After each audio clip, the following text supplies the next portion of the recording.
ইউটিউবের দুনিয়ায় আমরা অনেক ক্রিয়েটরকে দেখেছি। কেউ গেম খেলে, কেউ কমেডি করে, আবার কেউ ব্লকবাস্টার সিনেমা বানায়। কিন্তু এমন কেউ কি আছে যে নিজের প্রতিটি ভিডিওর জন্য কয়েক কোটি টাকা খরচ করে? এমন কেউ কি আছে যে 1,00,000 গাছ লাগাতে, পুরো একটি সাগর পরিষ্কার করতে নিজের সর্বস্ব দিয়ে দেয়? হ্যাঁ, আমরা কথা বলছি জিম ডোনাল্ডসনকে নিয়ে, যাকে আপনারা চেনেন মিস্টার বিস্ট নামে। আজকের এই ভিডিওটি কেবল একটি জীবনী নয়, এটি একটি জেদের গল্প, এটি একটি পাগলামির গল্প। এভাবে উত্তর ক্যারোলিনার একটি সাধারণ মধ্যবিত্ত পরিবারের ছেলে, যার ঘরে ঠিকমতো এসি পর্যন্ত ছিল না, সে আজ 3,000 কোটি টাকার সাম্রাজ্যের মালিক। কিভাবে সে ইউটিউব অ্যালগোরিদমকে নিজের হাতের পুতুলে পরিণত করল। আজ আমরা সেই মিস্টার বিস্টের জীবনের প্রতিটি অন্ধকার গলি এবং আলোর শিখা নিয়ে বিস্তারিত আলোচনা করব। সাথে আছে আমি অপূর্ব।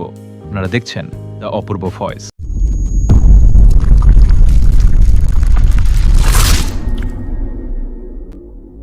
1998 সালে 7 মে জিমির জন্ম হয়। ছোটবেলা থেকে জিমি ছিলেন একটু লাজুক স্বভাবের, কিন্তু তার মাথায় সারাক্ষণ ঘুরত নতুন কিছু করার চিন্তা।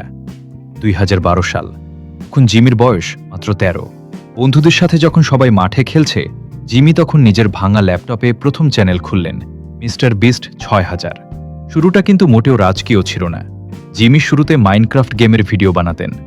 মাসের পর মাস ভিডিও দেওয়ার পর যখন ভিউ আসত মাত্র 50 বা 100, জিমি তখন ভেঙে না পড়ে বরং ভাবতেন, কেন মানুষ আমার ভিডিও দেখছে না? তিনি হাই স্কুলে পড়ার সময় ক্লাসের ফাঁকে ল্যাপটপ নিয়ে বসে থাকতেন। তার মা চেয়েছিলেন তিনি যেন পড়াশোনা করে বড় চাকরি করেন, কিন্তু জিমির ধ্যান জ্ঞান ছিল শুধু ইউটিউব। তিনি তার বন্ধুদের সাথে একটি গ্রুপ চ্যাট খুললেন, যেখানে তারা দিন-রাত শুধু ইউটিউব থাম্বনেইল আর অডিয়েন্স রিটেনশন নিয়ে গবেষণা করতেন। আজ আপনারা জিমির যে সাফল্য দেখছেন, তার পেছনে ছিল 5 বছরের অন্ধকার পরিশ্রম। 2017 সাল ছিল জিমির জীবনের টার্নিং পয়েন্ট। জিমি বুঝতে পারলেন সাধারণ ভিডিও দিয়ে হবে না, কিছু একটা অস্বাভাবিক করতে হবে। তিনি ক্যামেরা অন করলেন এবং 1 থেকে 1,00,000 পর্যন্ত গুনতে শুরু করলেন। এটি শুনতে সহজ মনে হলেও এটি ছিল একটি শারীরিক মানসিক যন্ত্রণা। টানা 40 ঘন্টা তিনি একই জায়গায় বসে গুনছিলেন। গলার স্বর বসে গিয়েছিল, শরীর কাঁপছিল, কিন্তু তিনি থামেননি। এই ভিডিওটি আপলোড করার পর পুরো ইন্টারনেট দুনিয়া থমকে যায়। এরপর তিনি থামেননি। তিনি 10 ঘন্টা ধরে একটি স্পিনার ঘোরানো থেকে শুরু করে 20 ঘন্টা ধরে ইট ইন বাংলাদেশ বলার মতো অদ্ভুত সব কাজ করেছেন। এই পাগলামিগুলোই তাকে প্রথম ভাইরাল কিং হওয়ার তকমা দেয়। মানুষ তার ডেডিকেশন দেখে অবাক হয়ে গিয়েছিল। মিস্টার বিস্টের জনপ্রিয়তা আকাশচুম্বী হওয়ার আসল কারণ তার দানশীলতা। যখন তিনি প্রথম একটি বড় ব্র্যান্ড ডিল থেকে $10,000 পান, তিনি সেই টাকা দিয়ে নিজের জন্য আইফোন বা গাড়ি কেনেননি। তিনি সরাসরি রাস্তার পাশে বসে থাকা এক গৃহহীন মানুষের কাছে গেলেন এবং পুরো ব্যাগ ভর্তি টাকা তার হাতে তুলে দিলেন। সেই মানুষের চোখের জল জিমির জীবন বদলে দেয়। এরপর শুরু হয় জিমির গিভ অ্যাওয়ে পর্ব। কখনো তিনি পিৎজা ডেলিভারি বয়কে আস্ত একটা বাড়ি উপহার দিচ্ছেন, কখনো কোনো গেমারকে জেতার পর 1 কোটি টাকা দিচ্ছেন। জিমির এই ফিলান্থ্রপি বা মানুষের জন্য কাজ করার মানসিকতা তাকে সাধারণ ইউটিউবার থেকে একজন লিডার বা নেতার আসনে বসিয়ে দেয়। তার ভিডিও মানেই ছিল কারো না কারো জীবন বদলে যাওয়ার গল্প। কিন্তু জিমির এই হাসি খুশি চেহারার আড়ালে লুকিয়েছিল এক ভয়ানক শারীরিক কষ্ট। হাই স্কুলে পড়ার সময় তার ধরা পড়ে ক্রোনস ডিজিজ। এটি অন্ত্রের এমন এক রোগ যেখানে মানুষ যা খায় তা হজম হয় না, অসহ্য পেটে ব্যথা হয় এবং শরীর প্রচণ্ড দুর্বল হয়ে পড়ে। জিমির ওজন একসময় অনেক কমে গিয়েছিল। অনেক ভিডিওতে আপনি দেখবেন জিমির চোখের নিচে কালি পড়া বা তাকে ক্লান্ত দেখাচ্ছে। তো জিমি কখনো অজুহাত দেননি। তিনি বলতেন, আমার শরীর খারাপ হতে পারে, কিন্তু আমার স্বপ্ন নয়।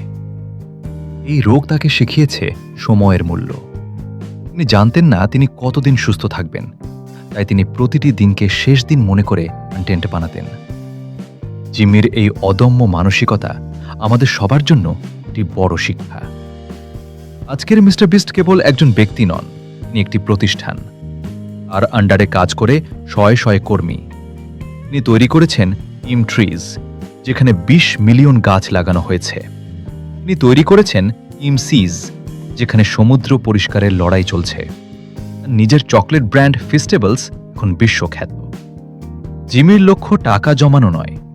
তিনি একবার বলেছিলেন, আমি মারা যাওয়ার সময় আমার ব্যাংকে যেন 1 টাকাও না থাকে। তিনি তার সমস্ত আয় আবার নতুন ভিডিওর পেছনে খরচ করেন, যাতে তার দর্শকরা আরও ভালো কিছু দেখতে পায়। মিস্টার বিস্ট প্রমাণ করেছেন যে আপনি যদি নিঃস্বার্থভাবে মানুষকে আনন্দ দিতে পারেন এবং কঠোর পরিশ্রম করেন, তবে ভাগ্য আপনার দরজায় কড়া নাড়বেই। মিস্টার বিস্টের গল্প আমাদের শেখায় যে বড় কিছু করার জন্য বড় পুঁজি লাগে না, লাগে একটি বড় মন আর হার না মানা জেদ। আপনার প্রিয় মিস্টার বিস্ট ভিডিও কোনটি? কমেন্টে অবশ্যই জানাবেন। ভিডিওটি ভালো লাগলে শেয়ার করুন। আমি অপূর্ব আজ বিদায় নিচ্ছি। দেখা হবে অন্য কোনো মানুষের সাধারণ জীবন কাহিনী নিয়ে। সাবস্ক্রাইব করুন দি অপূর্ব ভয়েস। ধন্যবাদ।